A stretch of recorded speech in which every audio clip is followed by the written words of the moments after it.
Жаштар, кыз жигиттер, мына 4-чү жолу жазып атат окшойм. Видео жазып атсам эле чалып калат.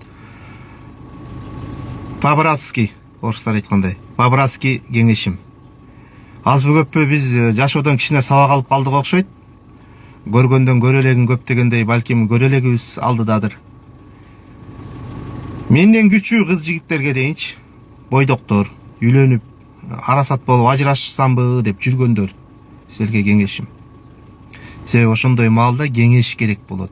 Кимди угуп, кимге таянышыңды билбей стрессте жүргөн учурларың болот да. Муну башынан өткөндөр билет. Башынан өтпөгөн матыра түшүнбөйт көп нерсени. Мисалы, балаңар менен ажырашасыңар го жанагы кыздар өзгөчө. Силер ошондо 7 эмес 17 жолу өлчөп, анан ажырашкыла, жакшылап. Ойлошуңар мүмкүн, мен башка эрге тием депчи. Башка эр сенин балаңа өз атасындай мээрим, өз атасындай тарбия бербейт. Мен муну көрүп эле жүрөм. Же эриңе өчөшүп, өзүңөн кичүү бирөөгө тийип алышың мүмкүн, ал убактылуу. Ал убактылуу нерсе. Мен аны да көрүп атам.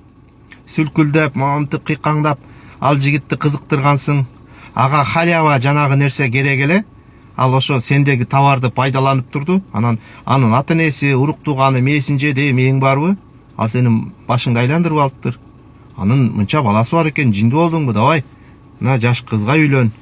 Сен жашсың деп сенден ажыратып, башкага үйлөндүрүп коет. Сен биякта товарыңды берип жүрүп, калып кете бересиң. Өмүрүң да өтүп кетет.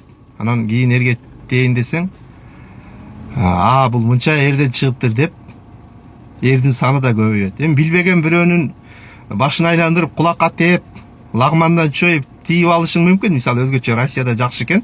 Кыргызстанда 3-4 жолу эрге тийип турган, Россияга келип дагы эрге тийип алган шустрый кыз келиндер бар экен. Молодец, сөз жок.